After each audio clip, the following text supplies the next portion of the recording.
Welcome to Touched and Empowered, a show created to empower individuals to value their lives by hosting think tank discussions that will inspire positive action. Touched and Empowered with Katie and Ace starts now.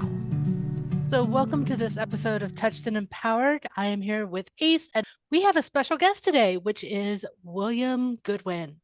William loves to kick things off with playful joy and open a space of fun curiosity. A visionary entrepreneur with 35 plus years of navigating the wild, wonderful world of business, from small business ventures to global enterprises. He's also the driving being behind Create Responsive Enterprises and the Leader of You initiative. William is passionate about aligning values, visions, actions to create lasting impact, and is known for his raw authenticity and knack for helping others break through limits. He brings a refreshing mix of insight, heart, and experience to every conversation. And I have to say, just talking to you before turning on the recorder, that does not do you justice. I agree. 100%. Well, I appreciate that. And also thank you humbly for the opportunity to get with you both on this podcast. And more importantly, hopefully the audience will take quite a bit away from this conversation that'll be valuable to them, beneficial. And again, I want to encourage everybody to have fun and enjoy it, because life's too short, and I've experienced that firsthand. And if you don't care, I'll go in and let people know where all this is stemming from. About 5 years ago, I lost my liver, and which knocked my kidneys out, and I was laying on my deathbed. And I had an interesting journey that woke me up more than just dying for one. But spiritually, I came out of my body twice. I got to visit the pit, and which terrified me so bad, I woke up on the operating table, scared everybody in the room because I was trying to run from it. And, even out of my body, I knew who I was, had my will and everything, but I had no control where I was going. I was going to a place I did not want to go. And if I ever could convey that to other people, it would scare the heck out of you too. You start taking life a little bit more seriously about your decisions. And then I got to go out of my body, and I got to go to gates of heaven, and I met Jesus at the gates. And there was no conversation or anything, which really told me we're energy in spirit at the core. We're light. And there's no words exchanged, but everything was very emotional. It was very core. I can tell you I never felt peace like that on this earth. And I don't know why he pushed me back. I guess I got a mission. So I'm back here. And as I'm growing through 5 years and I'm experiencing all these things, and I'm thinking, what did I live my life for in the first place? And why was it so wasted? What did I cost other people in emotional energy and in physical things as well, along with costing my entire life? So, you start stripping yourself down to the core real quick and understand. And then I've got this second measure of life. Well, I'm not going to live it selfishly. I'm going to get out here. I'm going to be authentic. I am who I am. I'm what I am. And I love people, and I love serving people to bring the best out of people and uplift them, encourage them. The world's big enough to tear things apart, beat you down. We got enough of that. So I'd like to shift that and put it in a different perspective. So you're a human being. We love you. We encourage you. We all make mistakes. That's great. You're on the same train with the rest of us.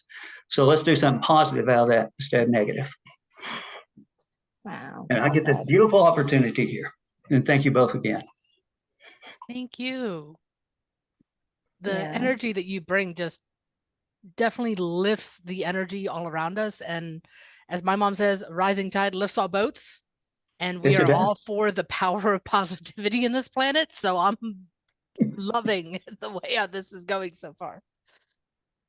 Absolutely. Yeah, it's absolutely. If you ever think about power of three, this is why I love this podcast, when you really get the third person in it. Because the power of three is effective. In a judicial way, it's a tiebreaker or an athletic competition or a dispute. Okay. But at the same time, if you look at it as power of three, it's in stories. All right. Three blind mice, three little pigs. All that. And we convey in stories, and we had three main points that we deliver in most speeches that we convey. And the power of three, if you look in the structure, if you think of it as a CEO, COO, and CFO are the primary organizational to create and run a business and keep it in balance. It requires all three on it.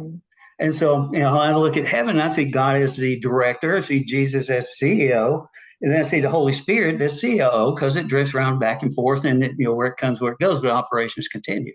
And it's not isolated in one spot. So when we look at power of three, we get to get real creative, and it becomes an interesting dynamic that's unusual, and it is amplified. So I love this concept. I was just talking to another friend of mine. I said, what do you need to do with power of three? You're a nutritionist. I'm a visionary. And then we need somebody to banter with. And this is why I love this show, because you don't just banter. And you go deep. You go deep with the bantering. And, for me, that's like, I love this. The reason why I wanted to get on here so quickly is just to enjoy the bantering. Well, we appreciate that, because one of the things that we structure all of ourselves on is being unapologetically ourselves. There are people who are going to love us. There are people who are not going to love us. And there are the people who don't know how to make up their minds, because some days they do, some days they don't. But as long as we found that we're happy with what we are doing ourselves, and this feeds into that authenticity you were talking about earlier. I switched mine from being authentic to unapologetically myself, because I got tired of trying to please everyone else. I love that. And that's a great boundary to have. You are you, and you belong to you, and you need to be you. I don't want you to be anything else, Katie. I mean, that's a beautiful thing. And it's the reason why I'm here, because I enjoy you in the presence of. I wouldn't want you to be any other way. Thank you for that. Because I know Ace has been through times, and I've been through times where there were people who, you don't need to be so loud. You don't need to be so crazy. Yeah, I remember those times. Or rambunctious, bless her heart. That it's these passive sayings that make us think, maybe we need to back it up a little bit. Oh, let's go there for a second. I love this. Yeah. Okay. Most of life, I got a little mileage on this body here. And I come from no more than the rest of us. Time doesn't count in this episode. No. That's being time intimate. You can mold. If you really get time intimacy, you can mold it into such a way that is very expressive and expansive. It's not a linear equation. It never has been.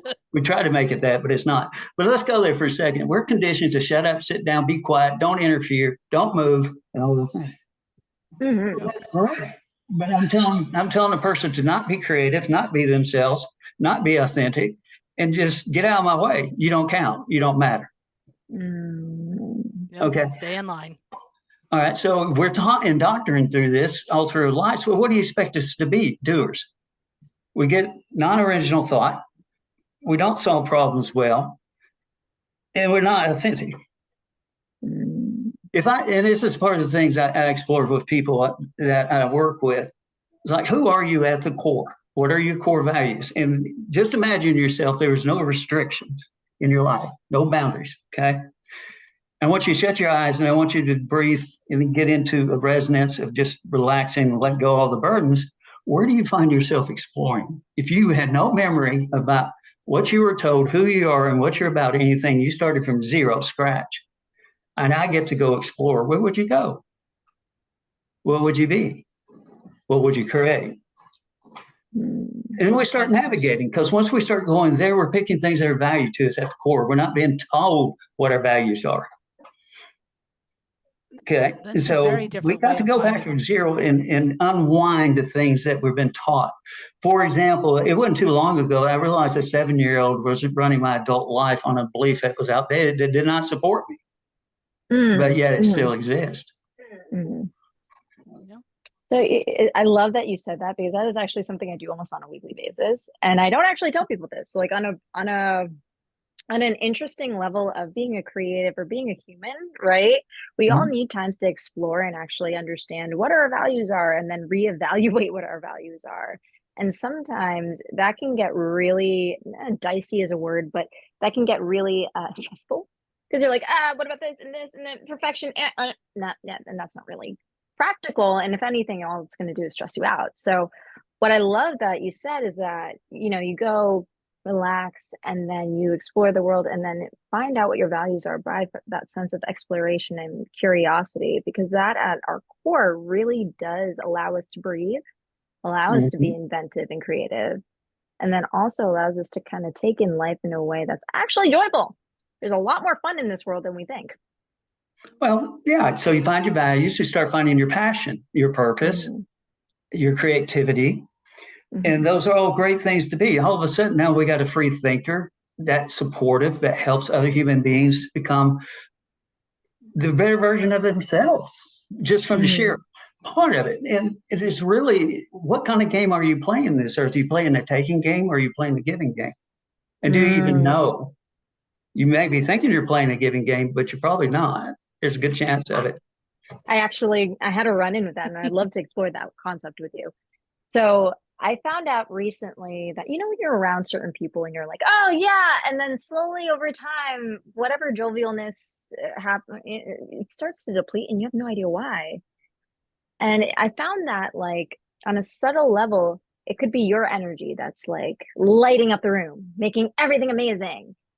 And then as you slowly stop giving to yourself because you're giving to others that aren't actually replenishing that energy or giving back, you slowly drain, and then you don't become yourself anymore. It's very fascinating. So I'm living proof of that, Ace. I gave the farm away and didn't get anything back for it. Oh, And sometimes that happens to a lot of us, where we're just giving. And I love your terminology with the givers and the takers. Yeah. And I have one to throw in there for you. Perfect. They're fencers. Fencers, yeah. They sit on the fence. If they're hanging out with givers, they act like givers. If they're hanging out with takers, they act like takers, because they haven't decided which side of the fence they're on yet. Well, actually, they made a decision. Oh, they made a decision not to make the decision. They made a decision. It's a decision they make, and that's not a great thing because they're still taking. Right. Exactly. That's true.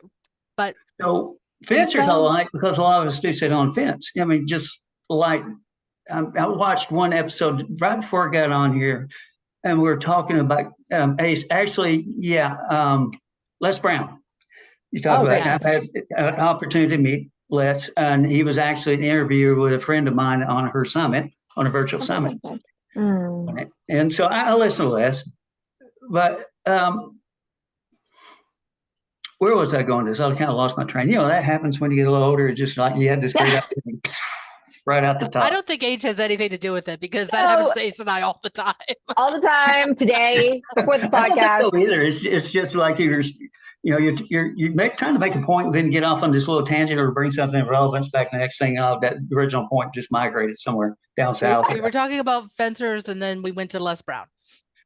We went to fencers and Les Brown. But the fact is, I remember. Okay, now it comes back to me. This is great. The thing is, either you're being or you're not being. There's no in between. Getting out here and being on a podcast, for example, is a decision. It's a decision to make an impact. Whatever it's going to go is beyond our control. It's within the words that we're given, and somebody's going to land with. But the fact that you're out here consistently speaking and giving and giving and giving, but at the same time, you're getting back. Yeah. You're getting comments from people that are coming back to you, saying, "Man, I'm glad you said that. That really helped me. It made a difference in my life. You lit up my day. You changed the course of my life just saying just one sentence." All those things. So let's recharge is where I was going with this. So you can only give is only you're receiving. If you're not receiving back and only taking from, is when you get dry. And that's a bad place to be. And I was that way. I gave everything away. And I was no return, and I was empty. And once you go to that, your vibrational frequency goes way down.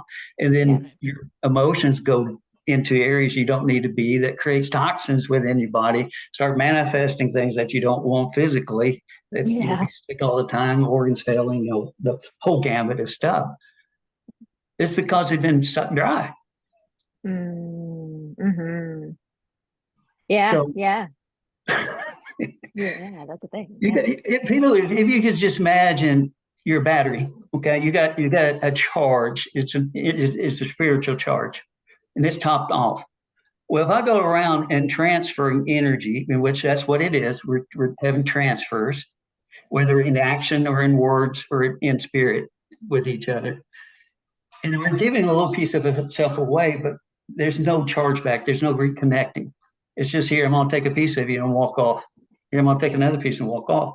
Next thing you know, you're at a low level. It's like you're getting very dangerous. Yeah. Where do you go plug in at to get that? So I think being self-aware is highly important to what's going on in your life and your beingness, as I call it, that we understand that are we in places that we need to disconnect from because Yes. they're taking my charge away and replug into somewhere with another group of people that I could speak with all day long and not feel tired. And it becomes evident over a little bit of time. It should be fairly easy to recognize. I really need to disconnect from this. If I'm wanting something meaningful and purposeful in my life and make a difference out of people's life, I'm going to be around people who are doing the same, around the same energy, the same vibrations. Absolutely. Yeah. And it's interesting that you say that, because I feel, at least in my life, there's been a lot of that purge of like, okay, let's reevaluate my relationships. Where am I feeling uplifted? Where am I feeling like I'm giving energy, receiving energy? Where do I feel conscientious of like, oh, am I taking, like, I call Katie all the time and I'm like, am I taking too much? I'm sorry, I'll give you more. And then understanding that reciprocity, because that careful respect between individuals, that is so intrinsic upon our growth and how much we can output and actually help others. The moment I feel like somebody is consistently like vampirically taking from me in a way that most of the time they're fencers because they don't know that they're unaware that they're doing it. Exactly. Right. And that's when even if you try to tell them, they're not acknowledging it because of that fear of making that decision, and they're just trying to put it off. Oh, please go ahead. Well, exactly. And look at it this way too, the words that are used. Do they take? Mm-hmm. Go back to the core. There's things that when we say is a conveyance of energy, it gives power, it takes. Power of the tongue is life and death. It could take or it could give. Mm-hmm. And so we start looking at words that are negative, and the negative still has a cost associated with it, but we may not know that we're saying that. Right. In such a way, and that's programming. Mm-hmm. Mm-hmm. And that's true. And it's been a pattern, right? It's a pattern. Because it's been so normal that you're not aware. Right. And so, at one point in my life, it's like going to a bar and everybody drinks. I was an alcoholic because I got to a point where I didn't have any self-worth. Mm-hmm. And it became an addiction. Next thing I know, I killed my liver and that knocks my kidney out. And I'm laying on this bed. What in the world did I go about all that for? That was a huge waste, but it wasn't a waste because I realized I had to go through all this in order to be where I'm at, in order to help other people, because they wouldn't have any respect for me if I never gone through it and speak about the topic. I would be inauthentic, ingenuous about the whole thing. And so I'm very grateful to experience that. Yeah, we talk about pain. Pain, I think that was another episode, but pain is a great motivator. But on the same time, have you ever sat and felt and been with the pain and realized what that pain means emotionally down deep? So I can see I generated that. I am responsible for that. And it's okay. But what have I learned from it? And when we talk about failure is not learning about anything that's gone through your life. That is a failure. I don't like the word failure because it becomes very defining to people emotionally. And it involves guilt and shame tied to it. And a lot of people weaponize the word failure. So that's why I'm going with negative in the power of the word. But failure in its essence it would also say is unsuccessful or a success to get to. Right. Exactly. So if I say failure, I really have to be careful in understanding your understanding. What did you hear when I said failure? All right. So when I can talk to you about that and create that open space which I love to do because it gives people the opportunity to express themselves in a neutral way. And we can open a conversation to speak together. Mm. And it's not about you or me. It's about that situation, and what that word means to you is not defining as why did you use that word, or that's you.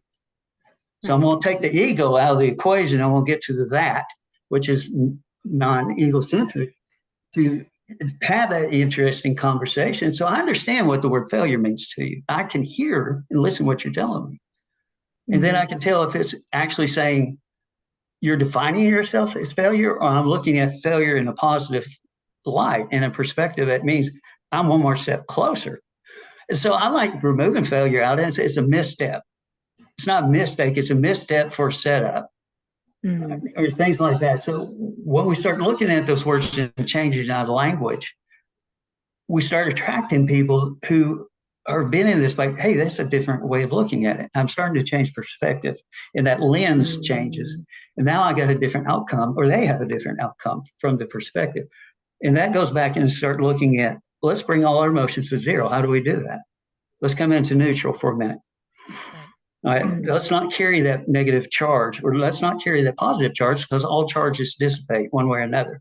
You go too long either way, you're going to do some damage. But we all come back to zero. So when we're at zero, we're neutral. We can actually have a great conversation. It's not charged. Yes. And we get curious, and we can go deep. And if we have a foundational difference in belief, that's great too. We get to talk about that. All right. So this is the places where I like to go. I like to go deep. I'm very inquisitive. I'm very curious. And I like to have fun. And I like to bring the barriers down. And if you think about it also, this applies itself for anything in life. When you apply force, it's a proven fact. It's an axiom. You get equal opposite force back in return. All right. All right. So that's law, Newton's law. What happens when we don't apply force? What if we leave it neutral? That's why I'm going to neutrality. There's no force applied. So we open up the space with no resistance. So I'm not taking it personal anymore. Neither they. And then it opens to real possibilities and change, growth. What's limiting, what's not limiting, what's supporting us, what's not supporting us. Get the aha moments, the things, I didn't know that. And, at the same time, I'm learning as well. Yeah, wow, that's amazing. And I love that. I'm going to touch upon what you mentioned in regards to, like, honestly, that was a beautiful encapsulation of understanding failure and then being able to move forward from it. So thank you for that. That's amazing. I was like, I'm going to touch on, I have to acknowledge how amazing that description and how much depth there was in that explanation. And I find it fascinating that you do mention neutrality, and essentially after you remove the shame from a failure or a mistake or anything of that nature, then it's actually like, if you're looking at it from an eagle eye lens, honestly, those mistakes, those air quotes failures, those are actually the most value creating moments to have, right? Absolutely. Because you're learning. You're creative. What did you learn? What can we create from that? Exactly. And you wouldn't have known without the failure, right? Or the mistake. Right. Well, I mean, we got to understand we make mistakes, but we got to be okay with that mistake. So, all right, acknowledge we made one. Okay. What did we learn from it in reflection? How can we apply to not make the same mistake twice in it, or even misstep? All right. And then recommit to what it was that we're going after. For me, it's very difficult to be around people that use shame, guilt, and all those things as a tool. It's very hard for me to exist around that. I have to be very recharged to the top and very open and understand and be confident in myself and know who I am before I can even go into that arena. I prefer not to. It doesn't bring me joy. Yeah. And so there's no fun. Yeah. But sometimes we have to face those hard conversations. So we acknowledge that this is not going to be an easy conversation. So I go into that arena and say, listen, this is not going to be an easy conversation with me. But here's what I'm going to say to you. And I'm going to end this in a way, it ends this way, that at the end of the day, this doesn't define me or you. We just may disagree, and we'll walk away from it in neutrality on it. And so I'm now setting up, I'm authentic, I'm upfront, and I'm declaring the outcome at the same time. And I really think setting that intention with any kind of conversation with anyone Absolutely really makes it easier to not only deal with the conversation, but if there is no agreement at the end, both of you being able to walk away saying, oh, this is just a temporary defeat. I need more resources. I need to do more research, do whatever before we come back and talk about it again. Absolutely. And like I said, we're leaving space and leaving it open. It's not a final outcome unless you decide it to be. Right. Yeah. Okay. And that's a choice. And everybody has that choice, and, for better or worse. But the fact is, yourself authentically. You left the doors open. You didn't burn the bridges, and you didn't compromise on your values and who you are. Yeah, that's the important part. I love that you said that, because a lot of people do whenever they're in those situations. And the moment that you don't, it's such a great feeling, because you've actually created a space where both individuals win in their own lives, right? You don't compromise on yourself, therefore you're not going to be the person you're engaging with won't be compromised either. So it's important to actually have that sense of neutrality, come back at it in a way that's, like you said, if it's challenging, it may be, but you want to be able to walk away understanding like, hey, we did our best. Let's just move forward, and maybe we'll grow and find something different. But most of the time, that's true. Good value. Yeah, leave a mystery a mystery. Quit trying to solve those mysteries, because that's not the mission to do that for most of us. But it is important that you, like Katie said, your intention, be upfront. All right, I'm not leading you into a secret room and making a secret sale or secret deal. I want to be in front with you. I'm here to talk about this. What do you think? So, okay, now you can agree to talk to me. You have permission to say no. If you don't like it, then say no, and it's good. So let's get that out of the way and get the barriers down and have an authentic conversation. Let's see where it leads. Those are the most enjoyable conversations. And it took me to almost 60 years old to figure all this out. Well, I'm glad I did, because I get to go places I've never been before, meet the people I never touched in my life, and grow like nobody's business, and enjoy it and have fun. We talk about fear is another component. All of us have fear. We're programmed with fear. We emotionally have fear, primordial with fear.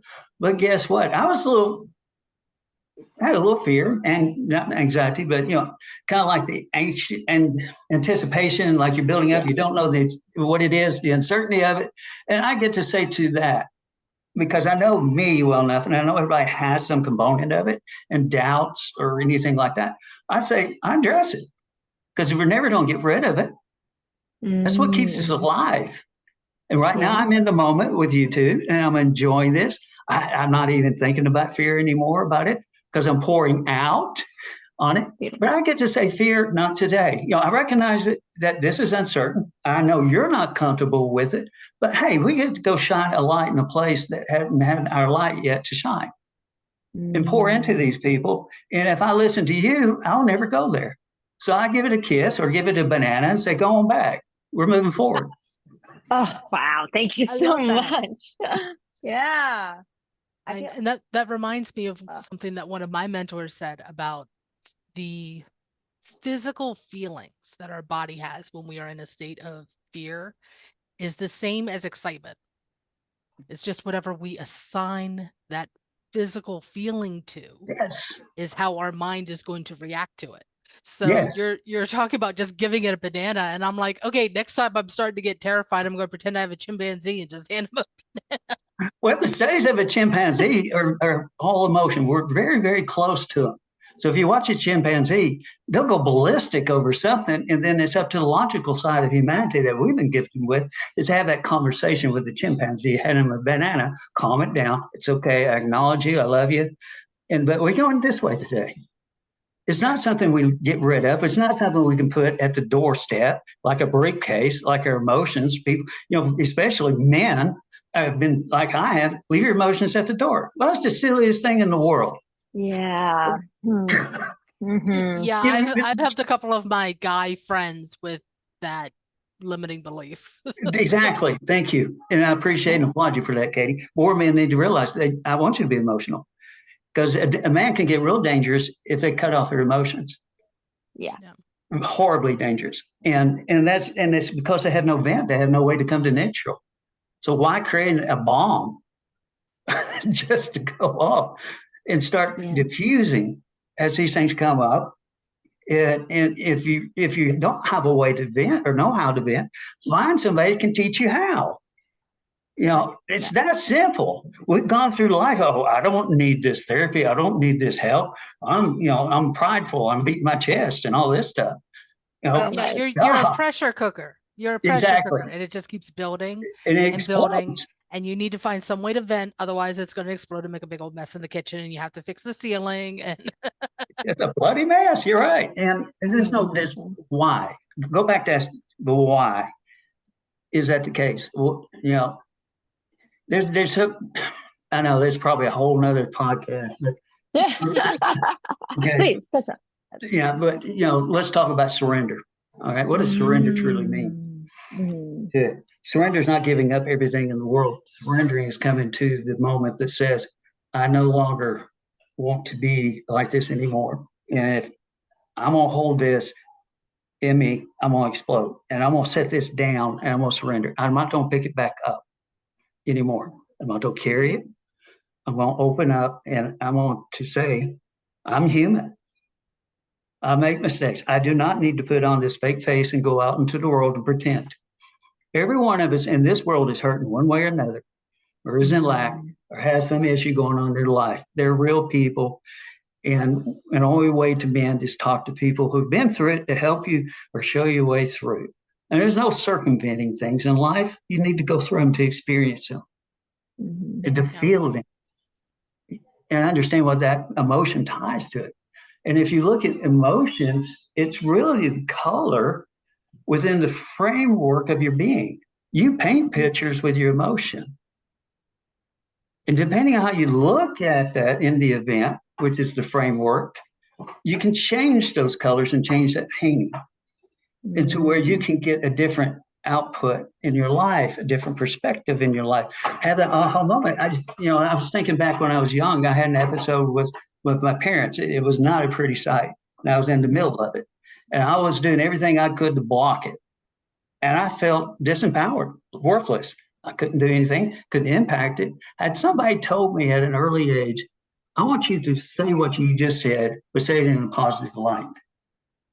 Right. You were there. You exerted everything. You loved them so much that you were willing to put yourself in harm's way.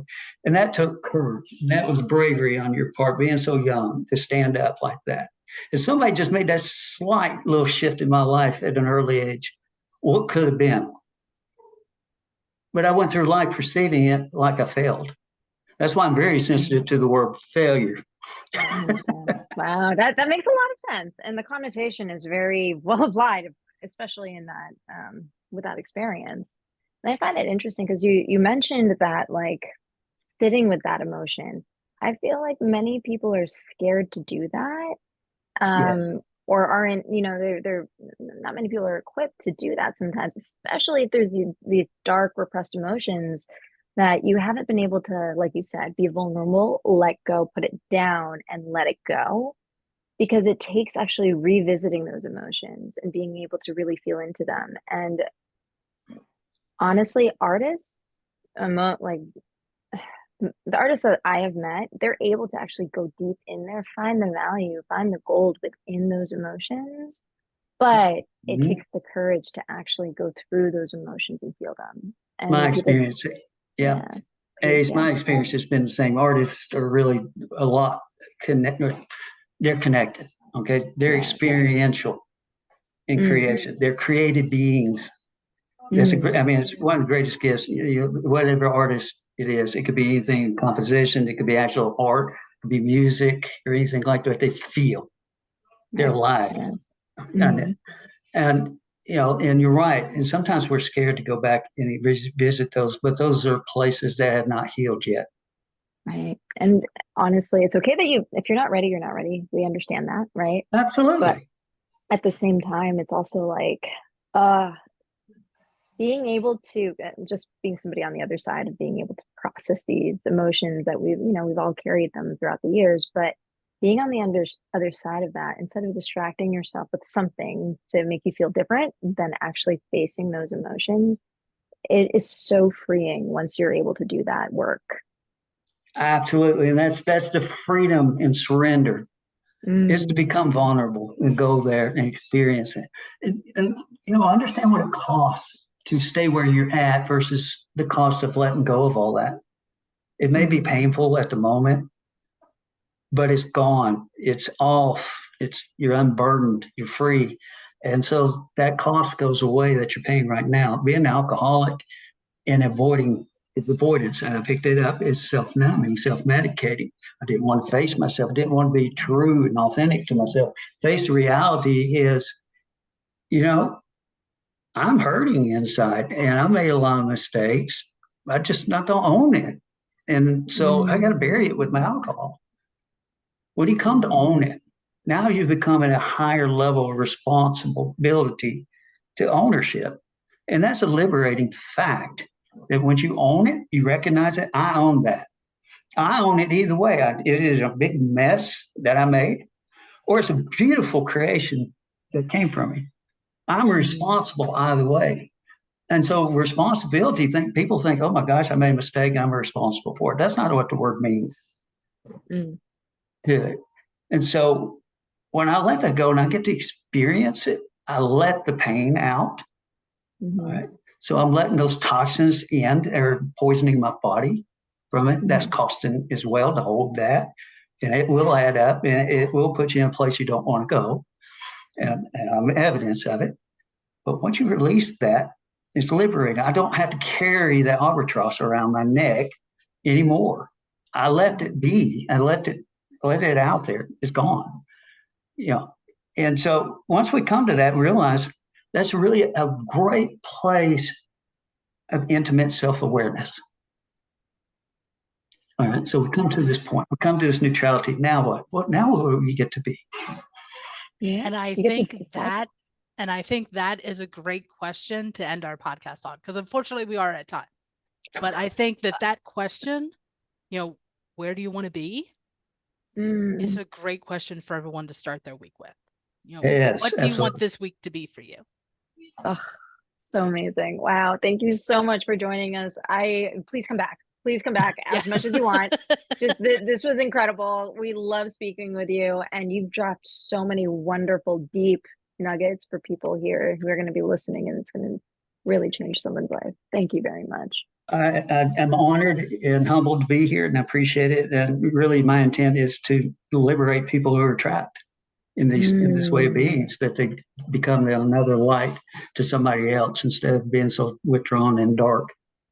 Everybody matters. Everybody has something to share, and everybody has a light to shine. So I encourage everybody out there that's hearing it, turn your light on. Come on out. Let's talk. Come out and play. Yeah, absolutely. This is playtime, everybody. This is fun. Thank you. Thank you, everyone, for catching us this week. We'll make sure William's information is all in the show notes so everyone can know how to reach out to you so they can get a little bit more wonderful information. And we'll hope everyone have their best week ever. We'll see you later. See you later. Thank you. Thank you for joining us. We hope that the discussion today will inspire you to take positive action in your life. Until next week, be empowered.